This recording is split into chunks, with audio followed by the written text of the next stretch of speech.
स्वागत है आप सभी का। आप देख रहे हैं R9 टीवी। आपके साथ मैं हूं पंकज रौतेला। वक्त हो गया दिन की सबसे बड़ी बहस। महापंचायत का 2022 का सेमीफाइनल कहे जा रहा है। 7 सीटों के उपचुनाव आज हो चुके हैं। तमाम जद्दोजहद के बाद निगाहें अब रिजल्ट पर जा टिकी हैं। इंतजार 10 तारीख का हो रहा है, लेकिन इस उपचुनाव ने सभी सियासी दलों के लिए एक संदेश भी दे दिया। अब कोई इलेक्शन नहीं है आसान, बस इतना समझ लीजिए। 7 पर निपटा है और 22 तक जाना है। चर्चा आज इसी पर होगी। चर्चा को आगे बढ़ाएंगे R9 टीवी के editor in chief Amitabh Agnihotri ji. स्वागत सर आपका। धन्यवाद। एक मजबूत पैनल हमारे साथ जुड़े, उससे पहले आप रिपोर्ट देखिए। तो विधानसभा का उपचुनाव था तो 7 सीटों के लिए, लेकिन पूरे प्रदेश को अपने आप में समेटे हुए है। किस तरीके से हमने आपको दिखाया। अब वोटिंग खत्म हो चुकी है, मतदान का प्रतिशत हमारे सामने है। अमरोहा में सबसे ज्यादा वोटिंग हुई तो कानपुर के घाटमपुर में सबसे कम वोटिंग हुई। इसी पर चर्चा होगी। मेहमान हमारे साथ जुड़ चुके हैं। सपा प्रवक्ता जूही सिंह हमारे साथ हैं, कांग्रेस प्रवक्ता उमाशंकर पांडे जी हमारे साथ हैं, बीजेपी प्रवक्ता अमित पुरी जी हमारे साथ हैं, के विक्रम राव राजनीतिक विश्लेषक हमारे साथ हैं, धर्मवीर चौधरी नेता बसपा हमारे साथ हैं। चर्चा की शुरुआत अमिताभ जी करेंगे। सर, 88 उम्मीदवार थे 7 सीटों पर और जो प्रतिशत निकल कर आया वह है 53.62%। अमरोहा सबसे ज्यादा और कानपुर घाटमपुर जो सीट है वो सबसे कम। जी देखिए, मुझे लगता है कि अमरोहा में सबसे ज्यादा होने की एक प्रमुख वजह वहां के जो विधायक थे, उत्तर प्रदेश के मंत्री थे, भारतीय क्रिकेट की एक बड़ी शख्सियत थे, चेतन चौहान का निधन भी है। तो उस नाते भी वहां टर्नआउट बाकी सीटों से ज्यादा है। ये उपचुनाव पर हम लोगों ने इस मंच पर कई बार चर्चा की है जी, और तमाम जो हमारे मेहमान हैं वो अलग अलग समयों पर हमारे साथ उन चर्चाओं में रहे हैं। जूही जी हैं, उमाशंकर जी हैं, अमित भाई हैं, विक्रम राव साहब हैं, धर्मवीर चौधरी जी हैं, सभी लोग रहे हैं। आज मुझे एक नई चीज दिखाई देती है, वरना तो चर्चा पुराने बिंदुओं पर भी हो जाएगी, कोई दिक्कत नहीं। भोजन आदमी रोज करता है, रोज ऊर्जा पाता है, तो बहस भी रोज हो जाएगी, कोई समस्या नहीं। लेकिन एक चीज नई मुझे दिखाई दी है। हम लोगों को भी थोड़ा बहुत तजुर्बा हो गया चुनाव देखते देखते। गांव में, कस्बे में, तहसील, नई बात कह रहा हूं, गांव में, कस्बे में, तहसील में, ब्लॉक में विकास नहीं तो वोट नहीं, नाली नहीं तो वोट नहीं, सड़क नहीं तो वोट नहीं, खड़ंजा नहीं तो वोट नहीं, राशन कार्ड नहीं तो वोट नहीं, ऐसे पोस्टर होर्डिंग हम देखते रहे। थोड़ा टीवी वाले आ जाते थे, टीवी वाले नहीं थे तो अखबार वाले आ जाते थे, थोड़ा छप आ जाता था, फोटो शोटो आ जाता था, और फिर तहसीलदार, पटवारी, एसडीएम, एडीएम, इस टाइप के कारकुन जाते थे और समझा बुझा के कहते ठीक भैया चलो चलो वोट डालो वोट डालो वोट डालो। हमने यही देखा और विक्रम राव साहब ने भी यही देखा होगा उत्तर प्रदेश में, बाकी दुनिया जहां काम जानते नहीं। इस बार मैंने देखा कई स्थान ऐसे थे जहां ना नेता की सुनी, ना ब्यूरोक्रेट्स की सुनी, ना बाबू की सुनी, ना नेताजी की सुनी। इस बदलाव की आहट को हमारे राजनीतिक दलों के मित्रों ने सुना है या नहीं सुना? ये भारत के, उत्तर प्रदेश के बदलते हुए परिदृश्य में जो अपनी स्पाइनल कॉर्ड सीधी कर रहा है मतदाता, आप उसको देख पा रहे हैं या नहीं? ये भी आज बहस का मुद्दा है। आप टेकन फॉर ग्रांटेड नहीं ले सकते मतदाता को। मैंने ऐसे बड़े बड़े नेता देखे जो कहते भैया हम चुनाव लड़ना और जिताना जानते हैं। मुझे लगता है वो परिदृश्य विदा हो रहा है। रात जा रही है, नया सूर्योदय हो रहा है भारत के, उत्तर प्रदेश के लोकतंत्र पर। जहां यह बात नेताजी ने कह दी इसलिए सिर आंखों पर, या कलेक्टर ने कह दी इसलिए सिर आंखों पर, यह नहीं चलेगा ना। गांव खुद देखेगा कि बात में दम है तो मानेगा, नहीं तो नहीं मानेगा। यह बड़ा ट्रेंड है। अन्यथा तो फोटो अपॉर्चुनिटी के बाद वोट पड़ ही जाता था। सभी दलों के नेता भी पहुंच जाते थे, अरे ना ना ना प्रधान जी समझो, सब करवा देंगे, डालो वोट डालो। ये एक बदलाव है। और आज सारे दलों के प्रवक्ताओं को मैंने सुना, सबने कहा 7 हम जीत रहे। अब इतनी तो सीटें भी नहीं, कुल सीटें हैं 7। लेकिन यह भी उचित है कि जब तक परिणाम ना आ जाए तब तक एक न एक शम्मा अंधेरे में जलाए रखिए, सुबह होने को है माहौल बनाए रखिए। माहौल तो बनाए रखो भाई। अस्पताल में डॉक्टर यही कहता है कि मरीज अच्छा है, दुआ करो, आप लोग बाहर रहो, सब अच्छा होगा। अभी जो होना होता वो हो ही जाता, फिर तो ठीक ही ठीक है। तो सांस है तो आस है, अच्छी बात है। लेकिन तमाम पॉलिटिकल इश्यूज के साथ साथ मुझे लग रहा है ये एक बड़ा ट्रेंड है। और एक विषय यहां का नहीं है, लेकिन मेरे मन में है, वो बात भी आनी चाहिए। विक्रम राव साहब जैसे तजुर्बेकार लोग बैठे हैं, जूही सिंह हैं, चैतन्य हैं, बहुत प्रबुद्ध हैं, अमित भाई हैं, सब लोग। आज मैं एक आंकड़ा देख रहा था अभी शो में आने से पहले, उस आंकड़े ने भी मुझे क्षुब्ध किया। वो भारत की राजनीतिक व्यवस्था में जो सड़ांध है उस पर एक टिप्पणी है। कई बार मौन टिप्पणी बहुत घातक होती है। अमित पुरी तो सांख्यिकी के विद्वान हैं। 2015 में जब सब सरसब्ज था, कोरोना नाम का कोई जीव जंतु नहीं था, तो बिहार विधानसभा में अवैध रुपया पैसा ले जाते हुए 23 करोड़ रुपया पकड़ा था सरकारी एजेंसियों में। कितना विक्रम राव साहब? 23 करोड़ है। और जब कोरोना में गरीब के जेब में 1 रुपया नहीं बचा, पांव में छाले पड़ गए, टूटी चप्पल मयस्सर नहीं हुई, कहा गया पूरे देश की अर्थव्यवस्था गड़बड़ हो गई, तो 65 करोड़ रुपया सीज हुआ है। यह आंकड़ा देख रहे हैं? ये भारत की राजनीतिक व्यवस्था की ईमानदारी को कटघरे में लाके खड़ा कर देता है। और बातें हर आदमी सत्यनारायण कथा जैसी करता है कि ना ना देखिए, हम तो गरीब को गणेश मानकर पूछते हैं, फलाना देवा का। कहां है गरीब और कहां है गणेश? जब सब अच्छा था तो 23 करोड़ पकड़ाए, जब रोटी को मोहताज हो गया गरीब, तो ये 65 करोड़ राजनेताओं की गाड़ियों में कहां से आए? और ये 65 तो पकड़ाए हैं भैया। जो नहीं पकड़ाए उनका वॉल्यूम जानते हैं? कहना नहीं चाहता है मंच पर, लेकिन मेरा मन क्षुब्ध हुआ, इसलिए मैं उत्तर प्रदेश से बिहार लिए गया आपको 1 मिनट के लिए। और ये समस्या यहां की भी है। यहां भी छापा मार लो तो यहां भी वही मिलेगा। यहां कौन हरिश्चंद्र लड़ रहे सब? अरे किसी पार्टी के नेता अभिनेता के गाड़ी पकड़ लो, उसके नीचे गड्डी गड्डी मिलेंगी। बिना गड्डी वाला राजनीति कर कौन रहा? मुझे वो तो बताओ। वो किसी एक ऐसे आदमी को लाओ टीवी पर अपने साथ और बताओ कि अमिताभ जी, ये आदमी 5 चुनाव लड़ चुका बिना गड्डी के, मैं पत्रकारिता छोड़ दूंगा। और आज तक किसी ने मुझे सोर्स ऑफ इनकम बताया नहीं कि ये पैसा आया कहां से, क्योंकि पेशा है समाज सेवा। आपके जीवन वृत्त में लिखा राजनेताओं के काम क्या करते हैं, बोले समाज सेवा। गजब बात है। यह भी एक विषय है, मुझे लगता है इस पर भी चर्चा हो। विक्रम राव साहब, आपसे शुरू करूंगा।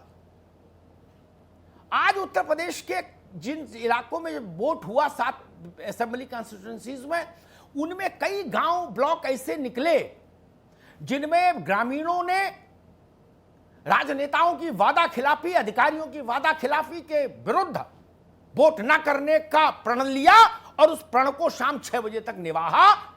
तमाम चिरौरी और नाक रगड़ने के बाद भी अधिकारियों की, नेताओं की लोग नहीं माने। इसका क्या मतलब निकाले हम? अमिताभ भाई, आपने बहुत ही सटीक और सही बात उठाई है।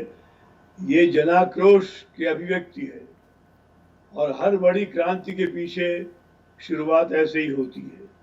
चाहे वो सोवियत यूनियन रहा हो लेनिन के समय, या माओ का यूनान रहा हो, या बापू का भारत में रहा हो, चंपारण का, ये शुरुआत ऐसे ही होती है। एक चिंगारी है जो बाद में तूफान बन जाती है, आग बन जाती है। आज जो यूपी में मुझे सुनने में मिला है, कई जगह आप तो सही कहा, लोग गए भी बनाने, अधिकारी लोग भी गए, पंचायत वाले भी गए, नहीं माने।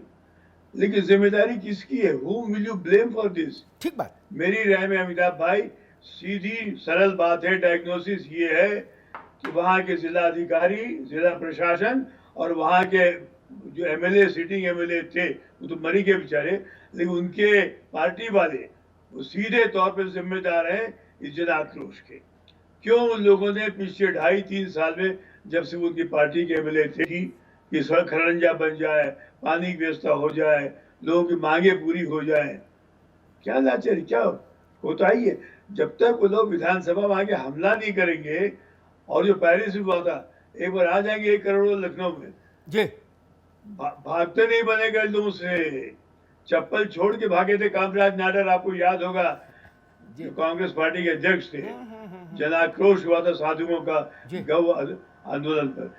अमिताभ भाई ऐसी हालत अगर आई, गेहूं पे, चावल पे, सड़क पे, खड़ंजे पे, उत्तर प्रदेश में, जो नेता कहाँ जाएंगे, इनकी गड्डियां कहाँ जाएंगी और इनकी गाड़ियां कहाँ जाएंगी। बहुत ही सुंदर अभिव्यक्त किया आपने, बहुत बढ़िया ढंग से कहा आपने। बड़ी बड़ी बड़ी आहट है, जिसको कम से कम हम लोग सुन रहे हैं जो राजनीति में नहीं है। अब थोड़ा राजनीतिक लोगों के पास चलूंगा, जूही सिंह जी के पास चलूंगा। जूही सिंह जी, आपकी बिरादरी अपार्ट फ्रॉम पार्टी लाइन इस ध्वनि को सुन रही है? पहले होता था कि भाई जूही सिंह चली गई, अमित पुरी चले गए, धर्मवीर चौधरी चले गए, उमाशंकर पांडे चले गए, अरे उन्हें नेताजी आ गया, चलो चलो चलो चलो तो वोट डालो वोट डालो, या एसडीएम आ गया, तहसीलदार आ गया, पटवारी आ गया, बोले अरे अब तो साहब आ गए। अब लोगों ने दोनों को ठेंगे पर रख दिया, बोले जी आप कौन भगवान है क्या? आपकी बात पर भरोसा नहीं, आपने किया होता तो पहले कर दिया होता। ये साहस गांव में आ गया है, और शायद हमारे जैसे लोग इसी को लोकतंत्र मानते हैं। इससे कम पर लोकतंत्र का कोई रूप नहीं। नेता की गाड़ी देखकर आदमी डर जाए, अधिकारी की गाड़ी देखकर सहम जाए, वो लोकतंत्र थोड़ी ना है। अमिताभ जी, सहमत हूं मैं। लोग अपने अधिकारों के बारे में मुखर हो गए हैं, और इसमें आप जैसे लोगों की बहुत स्पष्ट भूमिका है।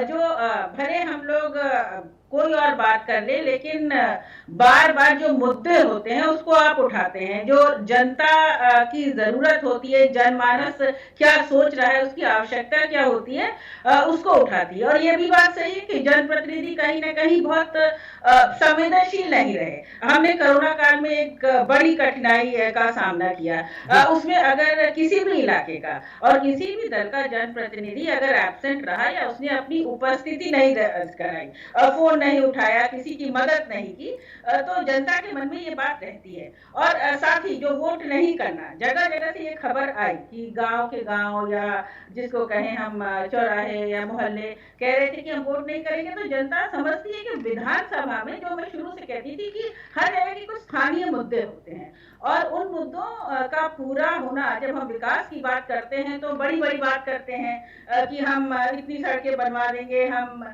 बहुत बड़ा बदलाव ला देंगे। लेकिन जनता जानती है कि अगर हमारे घर के सामने की सड़क आपने नहीं बनवाई तो आप हमारे विधानसभा प्रतिनिधि होने लायक तो नहीं है। और अगर आपने हमारा फोन नहीं उठाया, अगर रोजगार के संबंधी और छोटी छोटी समस्याएं भी होती है लोगों की, उसका हल हो ना हो, आपने सुना नहीं तो फिर वो वोट नहीं देंगे। ये एक अच्छी बात उभर के आई है। ठीक बात।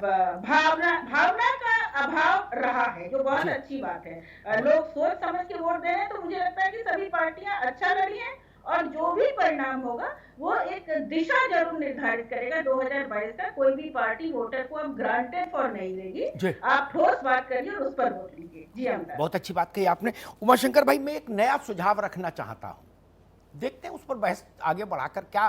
बाकी करना तो आप ही लोगों को है, कलम आप ही को दी है लोकतंत्र ने, हम लोगों को आवाज दी है, कलम आप लोगों को दी है। यही लोकतंत्र की खूबसूरती है। जिस इलाके में बुनियादी सुविधाओं के अभाव में आबादी वोट करने से इनकार कर दे, उस इलाके के जिम्मेदार अफसरों के खिलाफ तत्काल मुकदमा दर्ज करके उनकी गिरफ्तारी क्यों नहीं करा ली जाए? क्या दिक्कत है इसमें? अगर आदमी इस हद तक फ्रस्ट्रेटेड हो गया, आवाम, जिसको हमने राजेंद्र बाबू के शब्दों में कहा कि प्रजा राजा हो गई, अगर वो इतना फ्रस्ट्रेटेड हो गया कि वोट डालने नहीं जाना चाहता वो इलाका, तो उस इलाके के जो जिम्मेदार अधिकारी हैं उनको तत्काल प्रभाव से गिरफ्तार करके मुकदमा क्यों नहीं चला दिया जाए कि 5 साल आप ढोल पीटते रहे और लखनऊ तक खबर भेजते रहे कि सब अच्छा है जी, सब अच्छा है। उमाशंकर जी,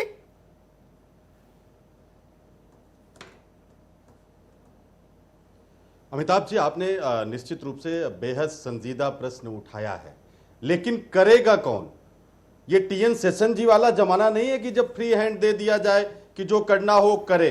और टीएन सेशन सत्ता के खिलाफ जाके चुनाव को पारदर्शी बनाने के लिए सब कुछ किया और उन्होंने एक लीक पर डाल दिया। चुनाव होने का एक नई परिभाषा टीएन सेशन जी ने बनाया। लेकिन आज चुनाव आयोग क्या कर रहा है? क्या इस चुनाव आयोग से हम इस बात का उम्मीद कर सकते हैं जहां सत्ता कुंडली मारकर आरबीआई पर बैठ जाती है, सीबीआई पर बैठ जाती है, जैसे चाहती वैसे कराती है? याद करिए हिमाचल प्रदेश में जब मेरा सवाल दूसरा मिजाज का था, आप जवाब दूसरे मिजाज के दे रहे हो। आप लोग कांग्रेस के साथ दिक्कत यही है, कभी वो जनता की नब्ज समझ ही नहीं पाती, अपना टेप बजाई जाती, फिर कहती रिजल्ट नहीं आया। अरे रिजल्ट कैसे आएगा जब आप समझ ही नहीं पाओगे? देखिए, जो भारत चाह क्या रहा है? अमिताभ जी, ये एचएमबी का जमाना नहीं है ना कि वो काला वाला लगा दिया, उस पर सुई रख दिया, बस तारा। मैं उसका जवाब दे रहा हूं कि क्या नहीं, जब ये संवैधानिक संस्थाओं पर कब्जा करने वाली सरकार है तो क्या आप इनसे उम्मीद हम आप कर सकते हैं कि ये संवैधानिक संस्थाओं को खुला छोड़ देंगे और एसडीएम और डीएम के खिलाफ कार्रवाई होगा? ठीक भैया, माध्यम से तो ये पैसे बंटवाते हैं। ठीक उमाशंकर जी, ठीक है, रुको, आ गई आपकी बात। अरे भाई आपकी बात, अरे अब रुकना होगा। उमाशंकर जी की आवाज अभी रोकिए, आ गई आपकी बात, आ गई। अब थोड़ा धैर्य धारण करो। धर्मवीर चौधरी, मेरे सवाल को गौर से सुनिएगा, आप भी वहीं से शुरू मत करिएगा कि बसपा सामाजिक आंदोलन की पार्टी है ना। अभी वो सवाल ही नहीं पूछ रहे बसपा कौन सी पार्टी है। मेरा सवाल बिल्कुल अलहदा मिजाज का है। शायद आप लोग उसके लिए व्यस्त नहीं होते हैं कि कभी अलग मिजाज का भी सवाल आ सकता है, क्योंकि बाकी चैनल्स में मिजाज भी वही सेट है, बोले तू में होने दो, वैसा नहीं है। मैं सवाल ये पूछ रहा था और उसको स्पष्ट कर दूं, इसका बसपा भाजपा सपा से कोई लेना देना नहीं। किसी इलाके में मान लीजिए भूख से मौत हो जाए, तो उस इलाके के डिस्ट्रिक्ट मजिस्ट्रेट, जिला खाद्य पूर्ति अधिकारी डीएसओ और वहां का विधायक, इन तीनों के खिलाफ एफआईआर दर्ज करा के इनकी गिरफ्तारी का कानून क्यों नहीं बना दे हर राज्य? अमिताभ जी, इससे ज्यादा गलीज काम क्या हो सकता है कि आप बैठे रहो और आदमी मर जाए और बाद में उसकी जांच का ड्रामा हो? अमिताभ जी, हाँ, 100% आपकी बात में दम है, सच्चाई है। उन अधिकारियों के खिलाफ तुरंत जो है, ये नेता भी, नेता सबसे ज्यादा गाल बजाते हैं। उनके जो जिम्मेदार लोग हैं, जो एसडीएम डीएम नेता कोई भी, उनके खिलाफ तुरंत जो है पंजीकृत मुकदमा करके उनको तुरंत जेल भेजा जाए और सेवाएं उनकी समाप्त की जाएं।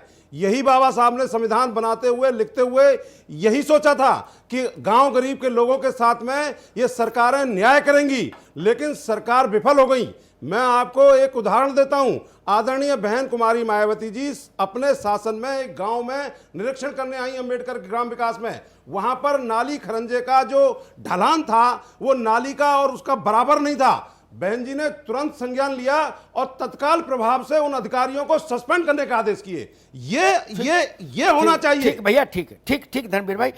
मैं अमित पुरी जी के पास चलूं उससे पहले एक बात और कह दूं सब लोगों से, उमाशंकर भाई से, उनकी भी सरकार है कई राज्यों में। अमित पुरी जी को पहले बता दूं, कैविएट लगा दूं, हमारे मित्र जूही सिंह को भी और चौधरी साहब को भी। अधिकारियों का निलंबन, ये मैं नहीं कह रहा, भारत की सबसे बड़ी अदालत कह चुकी कि ये सजा नहीं है। ठीक, ये आई वॉश है, अंग्रेजी में जिसको बोलते हैं आई वॉश है। आंख में धूल डाल देते आप लोग हमारे, वो कहते भैया चला दो टीवी पे जरा निलंबित। जो निलंबित हुए उनकी सेहत को कोई फर्क ही नहीं होता। एक दूसरा, जांच कमेटी किसी काम की नहीं होती क्या? जिसको बचाना होता है उसके मामले में जांच बैठाल दो क्या? यार सुनो, भरे हमको ना समझाओ, रुक जाओ, आपने अपनी बात कही थी, इसलिए मैं उससे संतुष्ट नहीं। मैं तो कह रहा हूं जो अपराध ननकू करे तो जो उसके साथ हो वही विधायक के साथ, सांसद के साथ, कलेक्टर के साथ, कप्तान के साथ क्यों नहीं? कानून ने आपको प्रोटेक्शन नहीं दिया। आपको पता हो या ना पता हो, मुझे पता है कानून ने मुकदमे से प्रोटेक्शन सिर्फ किसको दिया है? राष्ट्रपति को दिया है, गवर्नर को दिया है, बाकी तो सब बराबर हो। मैं कह रहा हूं मुकदमा दर्ज हो, जेल भेजो। ऐसे प्रेस नोट देखते देखते मुझे 34 साल हो गए कि फला निलंबित, और फला की कोठी बन रही तो बनती जा रही। वो कई बार निलंबित हो गए, लेकिन नोएडा में उनकी कोठी नहीं रुकी बनना। गोमती नगर में कोठी नहीं रुकी भैया की, निलंबित कई बार हो लिए। उसमें इटली का टाइल लग रहा, वाला इटली का ही लग रहा। लंबित निलंबित होते रहे, उसका क्या करेंगे? ओढ़े के बिछाएं, नथिंग। अमित पुरी जी, एक मुझे बड़ा ट्रेंड उत्तर प्रदेश में आज दिखाई दिया जी। हमारे गांव के लोग, कस्बों के लोग, आप लोगों के का जो अभिजात्य वर्ग है उसके सामने और अधिकारियों के अभिजात्य वर्ग के सामने तन के खड़ा होना सीख गए। यह नहीं कि कोई कुर्ता पजामा पहन के आया, भाषण झाड़ा और सब लोग लाइन में लग गए, बोले चलो अब आज नेता जाके वोट डाल दो। उनने नेता भी भगाए और अधिकारी भी भगाए। मुझे लगता है लोकतंत्र के सशक्तिकरण का प्रमाण है। सहमत है मित्र?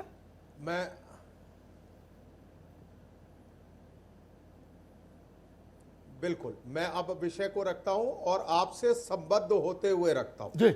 अक्षरशः संबद्ध होते हुए रखता हूं। आपने विषय की ग्राह्यता और गंभीरता जहां से उठाई, गणित में अगर जोड़े तो 13 9 22 होते हैं, लेकिन यहां 7 सीटों से 22 की यात्रा जो सियासत के अंदर है वो बिल्कुल सही आपने पकड़ी। और उसमें भी जो आपने ये बात पकड़ी कि वर्तमान ही नहीं, जो विकल्प भी सामने आए थे उनके ऊपर भी जनता का भरोसा नहीं रहा। यह है गंभीर सवाल, क्योंकि अगर वर्तमान ने काम नहीं किया तो विकल्प आए थे, उनके ऊपर लोगों का संकल्प होना चाहिए था। लोगों ने उस पर भी संकल्प व्यक्त नहीं किया और कहा एक आधा स्ट्रे इवेंट रहे होंगे, टुंडला की घटना रही होगी, कहीं की रही होगी, मैं उसको लिपापोती नहीं करता, लेकिन गंभीर है। और इसलिए अब यह वक्त की जरूरत है कि सोशल ऑडिटिंग के साथ साथ अकाउंटेबिलिटी के ऊपर कुछ कदम उठाने जरूरी है। और अगर हम सियासी तरीके से संस्थाओं का स्यापा पढ़ते रहे कि चुनाव आयोग ऐसा फलाना ऐसा, तो बस इतनी ही बात कह करके मैं अपनी बात समाप्त करूंगा।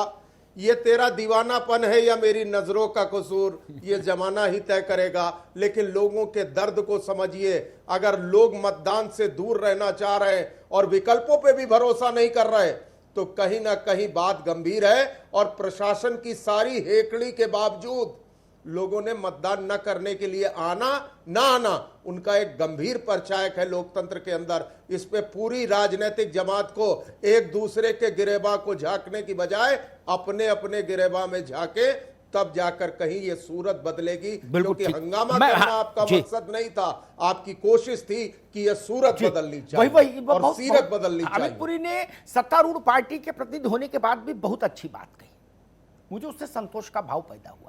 विक्रम राव साहब से एक छोटा सवाल लूंगा, फिर ब्रेक पर जाऊंगा, फिर बाकी मित्रों के पास आऊंगा।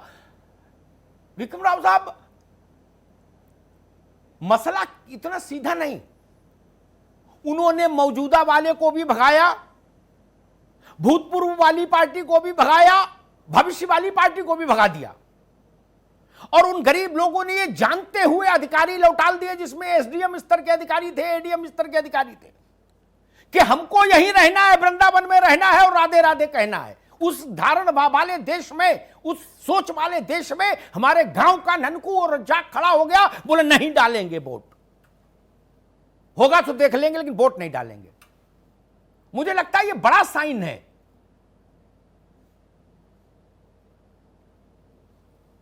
वो छोटा सा अनुभव हुआ है आज जी, ये विकराल बन सकता है।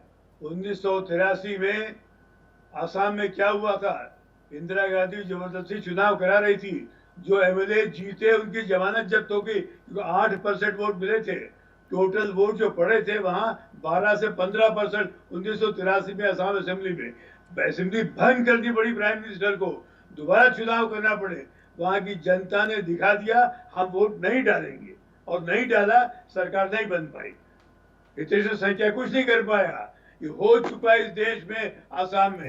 अगर ये आग फैली ब्रह्मपुत्र की इस पार, तो यूपी तो बलिया, गाजीपुर बगावत कर चुका 57 में और 42 में।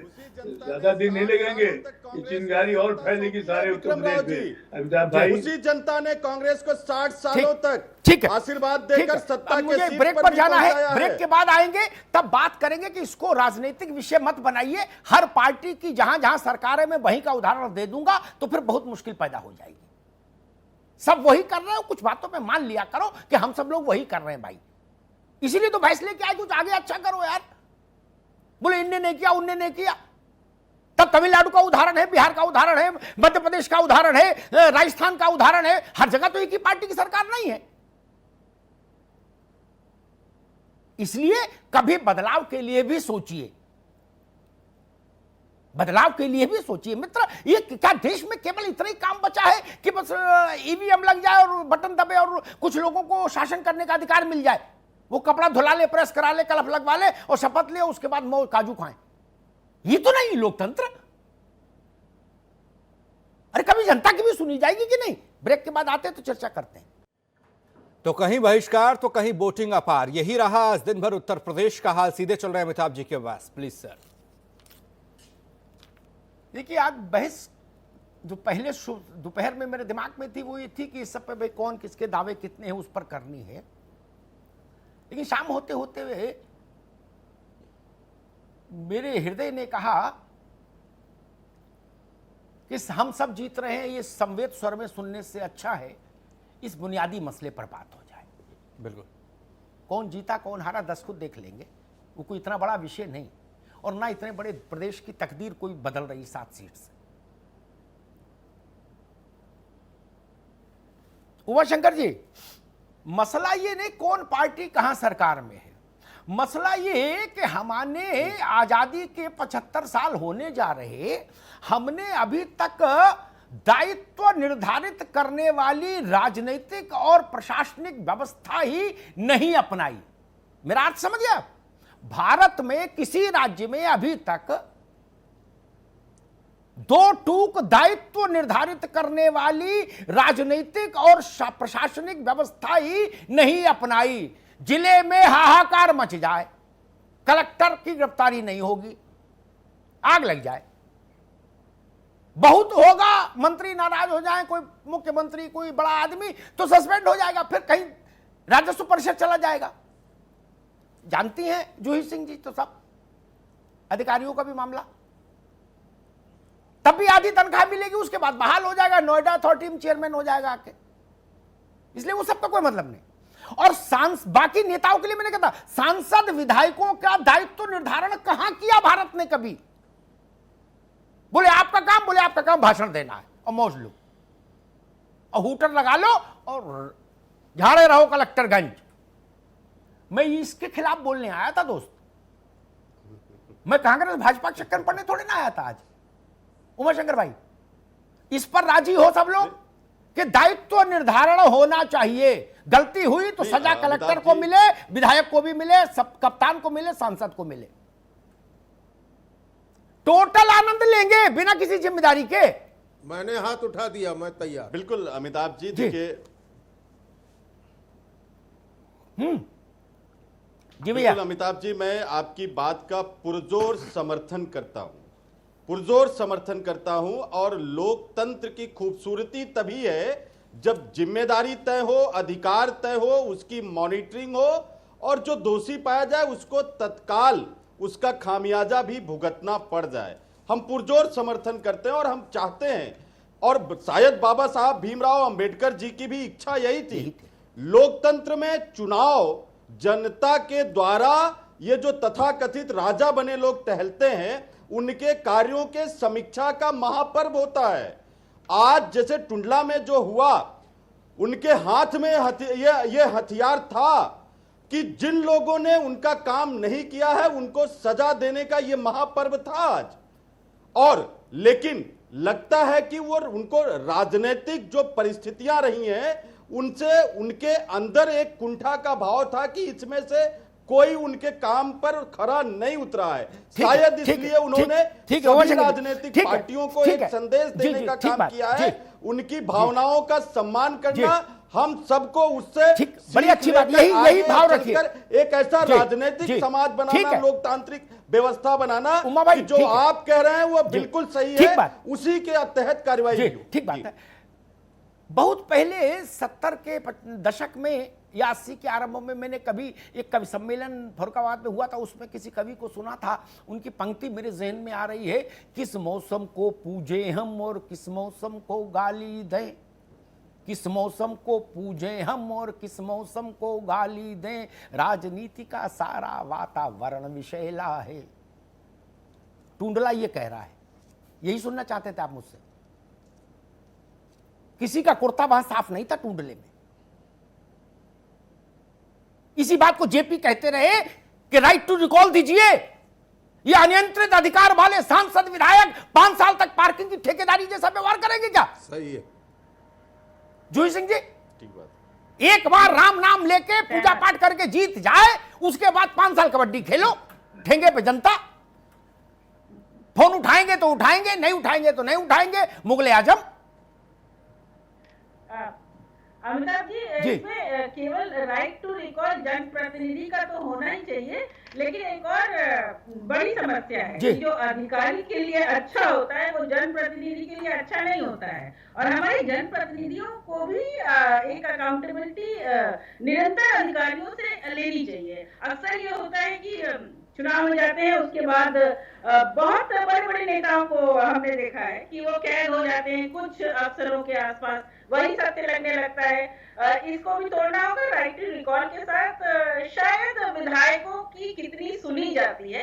मैं किसी भी सरकार, आज मैं दल के ऊपर उठकर बात कर रही हूँ, किसी भी सरकार में ये भी एक सभी को झांकना पड़ेगा, क्योंकि वोट तो वो मांगते हैं और उनकी अकाउंटेबिलिटी होती है। हम कह रहे हैं कि उत्तर प्रदेश गड्ढा मुक्त हो गया, 15 दिन में हो जाएगा, तो कितनी गलत बात है। और हम लोगों के लिए ये सजग होने का समय है कि हम जो भी संकल्प पत्र या घोषणा पत्र बनाएं, उसमें स्पेसिफिक वायदा करें और साथ जनता को बताएं कि हम पूरा क्या करेंगे, और उनकी आवाजों को या उनकी जो भी अभिलाषाएं हैं, आकांक्षाएं हैं, जरूरतें हैं, उसको उस घोषणा पत्र में शामिल करें जो जमीनी है। बाकी बड़ी बड़ी बातें तो सभी की कुछ ना कुछ आएंगी। जी, बहुत अच्छी बात की जूही जी ने। धर्मवीर भाई, वही सवाल आपसे मैं समझना चाह रहा हूं कि आपसे प्रैक्टिकल सवाल पूछता हूं जो हमने अपने जीवन में देखा है। किसी पार्टी का विधायक हो, पीस पार्टी का भी विधायक हो, हमारे दोस्त ओम प्रकाश राजभर की पार्टी के विधायक हो, अनुप्रिया पटेल जी की पार्टी का हो, जनता जो गरीब जनता की जितनी जरूरतें हैं उसको, गरीब जनता को अफगानिस्तान के मुद्दे पर थोड़ी डिस्कशन करना है विधायक जी से। खलंजा है, नाली है, हैंडपंप है, ट्यूबवेल है, यही झंझट है उसके जीवन के। राशन कार्ड है, विधवा पेंशन है, किसान बीमा है।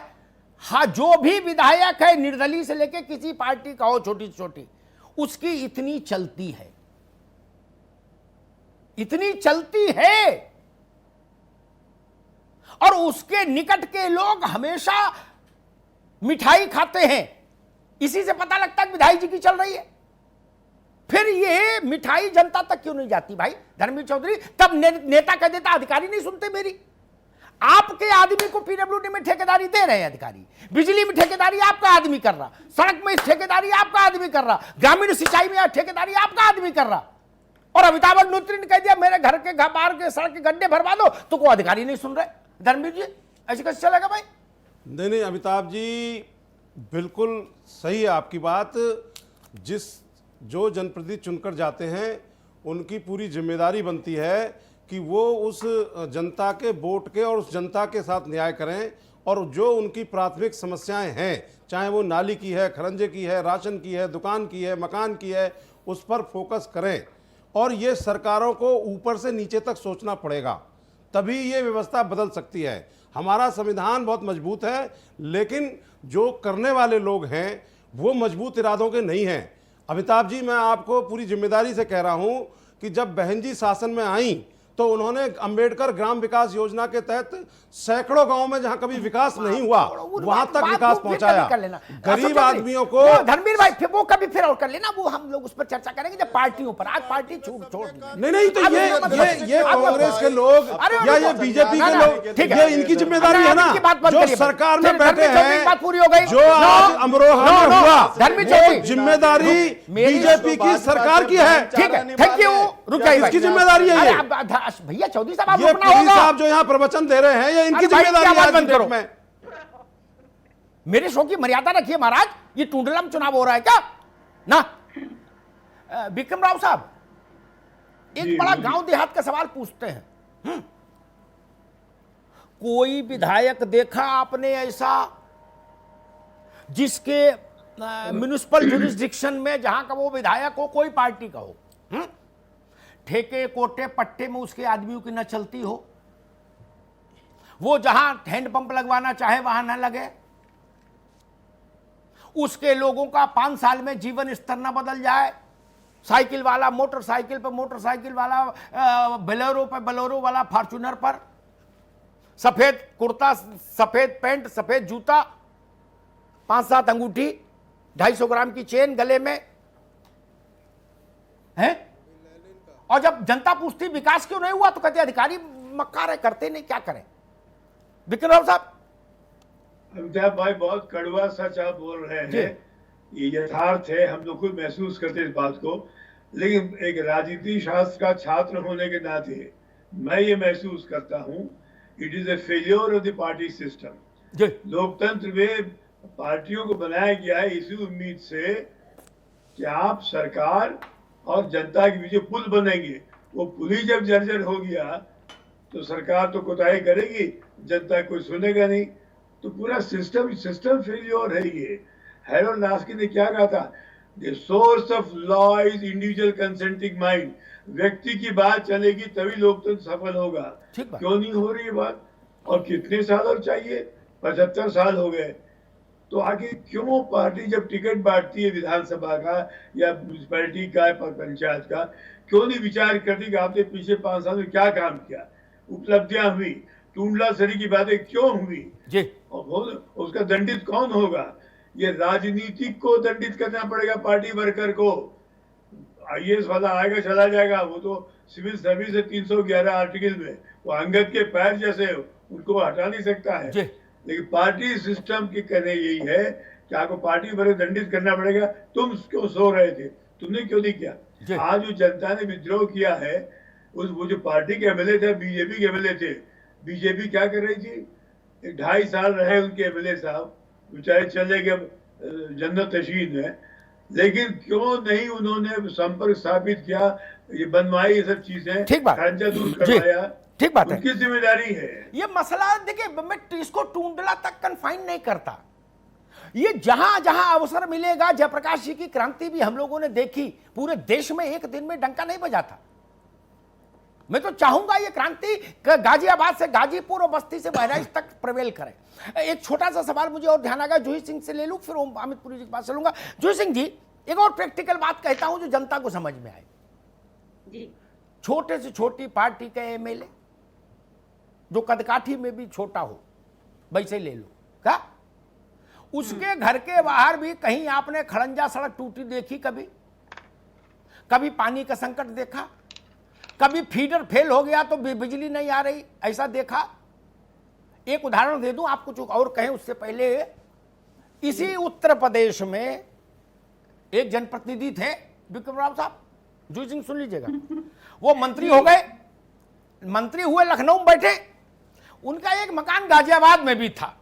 देख लीजिए कैसा अनाचार फैलाया था इस देश में राजनीति के नाम पर। उनकी कोठी 9 अलग अलग फीडर से जोड़ी गई। उत्तर प्रदेश में कहीं बत्ती चली जाए उस कोठी में नहीं जाएगी। मैं नाम लू दूं? चेहरा खराब हो जाएगा। मैं तो ले दूंगा जी, न माधव को लेना, न उधो को देना जी। जूही सिंह जी, और ननकू कहे कि हमारी झोपड़ी में बत्ती आ जाए तो कहे एक्शन बदमाश है, सुनता नहीं मेरी, मैं क्या करूं? मैं बत्ती कहां से लाऊं? अमिताभ जी, बिल्कुल मैं आपकी बात से बिल्कुल सहमत हूं। और जिस दिशा में उपचुनाव हमें ले जा रहा है, तो 2022 में यदि ऐसे लोग जनता के बीच में जाएंगे तो वास्तव में नो एंट्री का बोर्ड लगेगा। क्योंकि मैं बार बार कह रही हूँ कि ये बहुत जागरूक अब जनता हो गई है, सबको पता है। अगर अब कोई 9 फीडर से जुड़वाएगा तो जनता को भी पता है, और जनता को भी पता है कि विधायक जी के घर की सड़क बन गई, और या उनके आदमियों की, जो आप कहते हैं कि हर जो 4-5 आदमी आसपास रहते हैं, लेकिन वोट तो आपका सबका चाहिए। और वोट घर जाकर जब मांगना पड़ेगा, इस बार कोई बड़ा नेता और छोटा नेता नहीं होगा। जैसे पहले हमारे कुछ नेता थे, वो कहते थे कि वोट ऐसे ही मिल जाएगा, हमारा चेहरा बड़ा है। तो लोकतंत्र वास्तव में मुझे लगता है परिपक्व हो गया है, और इस बार बड़ी बड़ी बातें नहीं, जरूरत की बातें होनी चाहिए, मुद्दे की बात होनी चाहिए। घोषणा पत्र लोग पढ़ेंगे, आप पढ़ेंगे नहीं पढ़ेंगे, लेकिन आप जैसे बुद्धिजीवी उसको डिस्कस करेंगे टेलीविजन पे, और अमिताभ जी बहुत पहले सारा मैसेज जनता तक पहुंच पाएगा। तो एक बड़ी भूमिका है आपकी, और अकाउंटेबिलिटी तो चाहे जनप्रतिनिधि हो चाहे अधिकारी हो, सबकी आएगी, लेकिन दोनों को अपने अपनी जिम्मेदारी निभानी पड़ेगी। विदाउट अकाउंटेबिलिटी पावर जो है ना, वो व्यक्ति को करप्ट कर देती है। ये बड़ा बात। अमित पुरी जी के पास चलो, उससे पहले एक मनभावन उदाहरण और दे दूं, और ये तो अधिकारी बताते मुझे, मैं तो इतना घूमता नहीं कि खुद देख लूं। चंबल के इलाके से लगा हुआ एक इलाका है, नाम नहीं लूंगा, सीधे बहुत बुराई भलाई करवा देते लोग मेरी। तो वहां एक इलाका है, उसमें दशकों तक राजत्व पाने वाले व्यक्तियों के मकान हैं। उस सड़क की, विक्रम राव साहब, जिले भर की सड़कों से ऊंचाई बढ़ गई। हर 3 महीने में उस पर नया डामर और गिट्टी फिट्टी डाल के, और टूटी हो ना टूटी हो इससे कोई मतलब नहीं। क्या चीफ इंजीनियर, एग्जीक्यूटिव इंजीनियर, वो मतलब ऐसी स्थिति होती थी कि पता लगे कोलतार की वो टंकी लिए कोई एक्शन ही आ जाए डालने, फोटो खिंचाने, ताकि अंदर जो बैठा उसको लगे कि नहीं ये सब बच्चे अपने हैं, वो काम कर रहे हैं। क्या ननकू घर 5 साल में एक बार डलवा दो। ये बत्ती आई कहां से? उसकी वोट से आई। वहां तो मान रहे। खैर, अमित पुरी जी, एक बात बताइए, हम लोग राजनीतिक लोगों में सब नेताओं की बात नहीं कर रहा, मैं विधायी सदनों के सदस्यों की बात कर रहा हूं, क्योंकि मैं उन्हीं को अकाउंटेबल फिक्स भी किया जा सकता है कोई कानून से। नेता तो कोई चीज ही नहीं होती कानून में। नेता का क्या मतलब? जो भी आदमी नगर निगम पार्षद से लेके, जिला पंचायत मेंबर से लेके, बीडीसी मेंबर से लेके, ग्राम प्रधान से लेके और लोकसभा सदस्य तक, क्या इनको अकाउंटेबल बनाने के लिए अपने मन से होते होते तो अब तक हो गए होते 7 दशक हो गए, क्या कानून बनाया जाना चाहिए? और अगर हां, तो क्या भारतीय जनता पार्टी, जो इस वक्त सबसे बड़े राजनीतिक दल के रूप में है, शक्तिशाली राजनीतिक दल के रूप में है, देश के अधिकांश भौगोलिक भूभाग में शासन कर रही है, क्या वो पहल करेगी?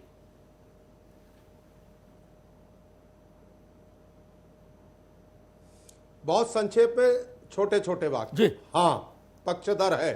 Politics of accountability and administrative accountability, ये खाली मसूरी के एकेडमी के लेक्चर में नहीं होनी चाहिए, और न राजनीतिक दलों के प्रशिक्षण शिविर में होनी चाहिए, हर जगह होनी चाहिए। क्योंकि दुर्भाग्य क्या है कि अब राजनीति के अंदर, जैसे कृषि विभाग में एक सब सेक्शन था ना, ऊसर सुधार योजना, तो वो तो सुधरा नहीं, लेकिन राजनीति में आने के बाद जीवन का ऊसर सुधार योजना बहुत तेजी के साथ लागू होता है। और इसीलिए मतदाता जब हाथ की इस उंगली में काली शाही लगवाता है, तो वो कुछ दिनों में भले ही मिट जाती हो, लेकिन चेहरे पे जो 5 साल कालिक लगती है गलत चुनाव के कारण से, उसी का प्रतिफल है कि आज मतदाता इस सीमा तक उत्तेजित और आक्रोशित हुआ है। और एक बात और कह दूं, लोग कहते हैं कि राजनेताओं की सुनी नहीं जाती।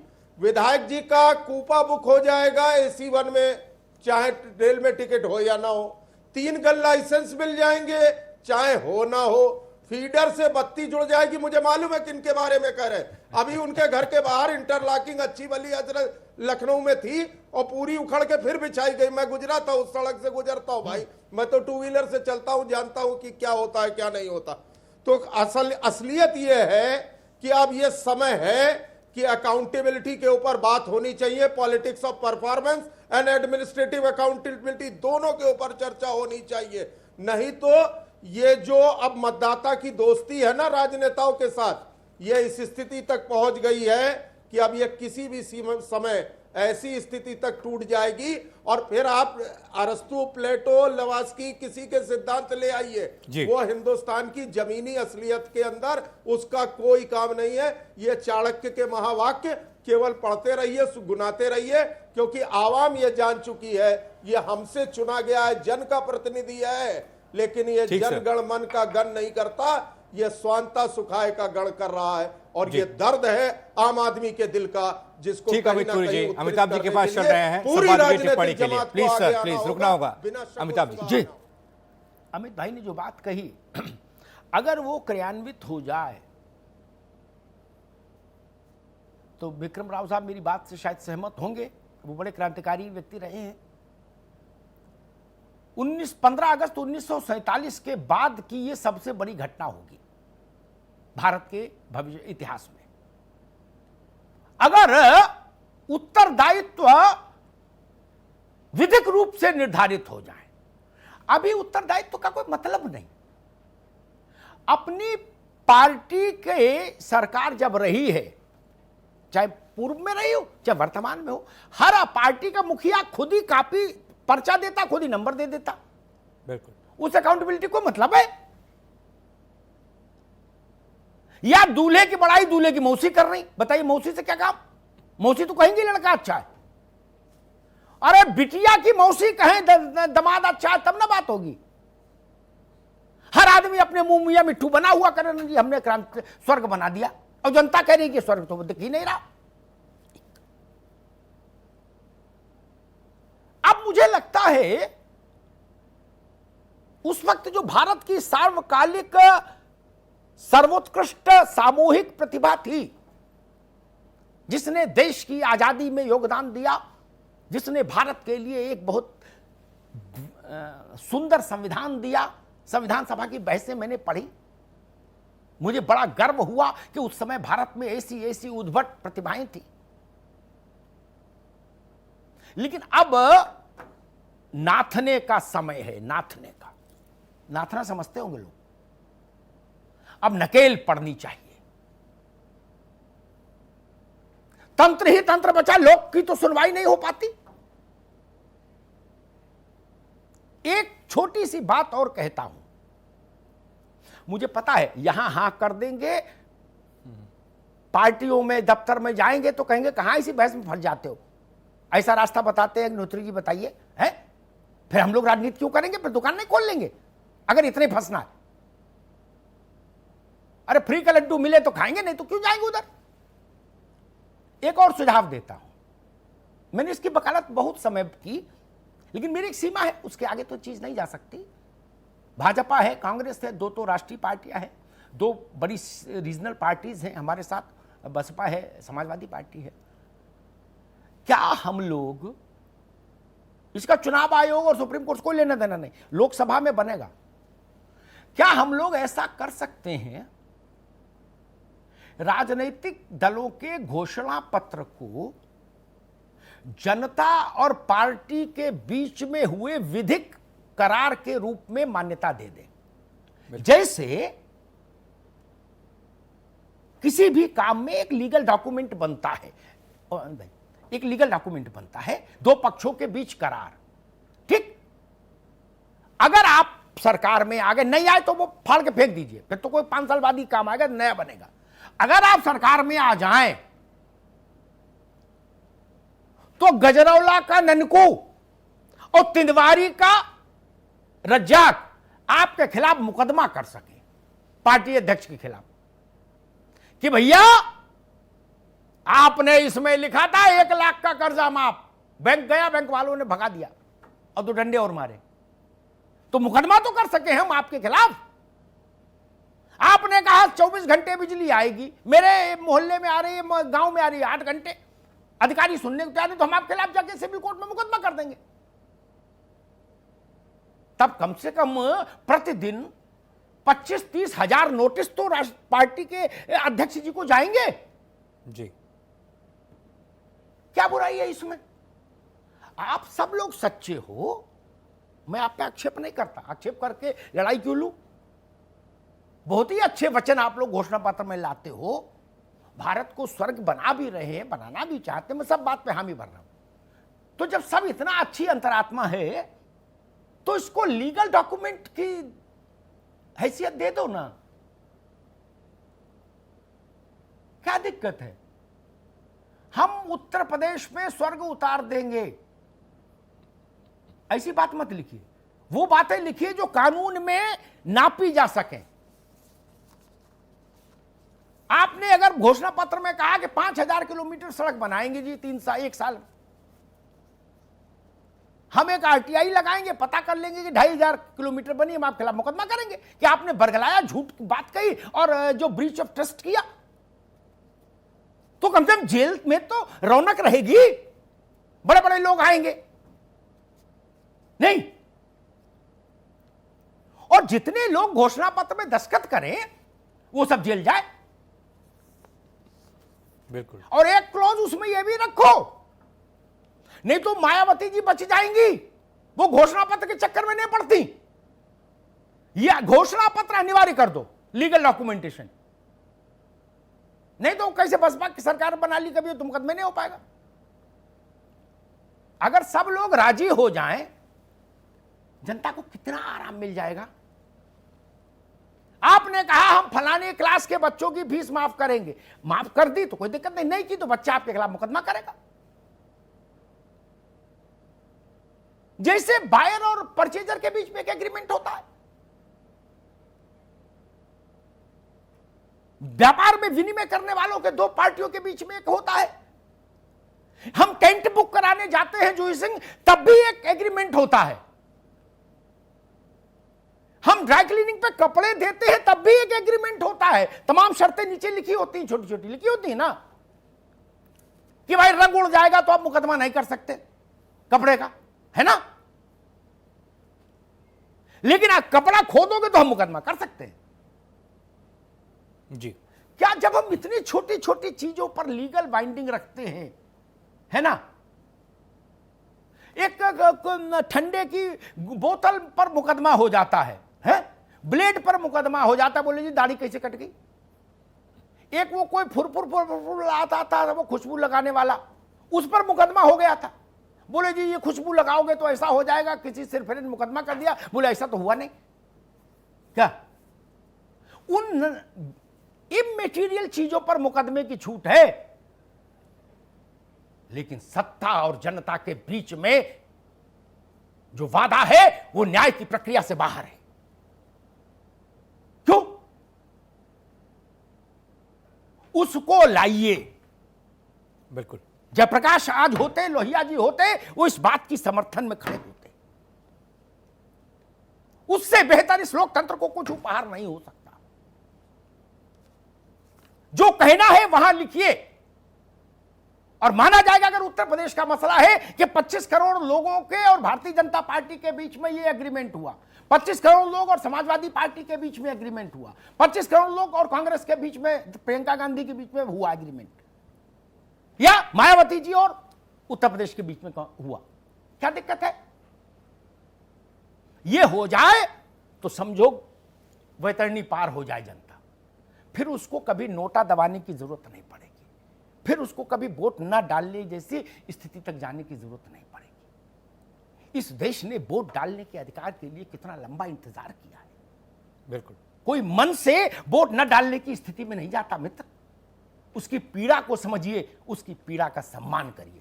धन्यवाद। बहुत शुक्रिया आप सभी का। अमिताभ जी आपका भी बहुत बहुत शुक्रिया। आप जीत के हैं दावेदार सब, लेकिन दावों के रिजल्ट का सबको इंतजार है। 10 तारीख का ईवीएम में कैद हो गई किस्मत 88 उम्मीदवारों की और 10 तारीख को पिटारा खुलेगा। मालूम चलेगा किसके दावों में था दम और किसको जनता ने किया समर्थन।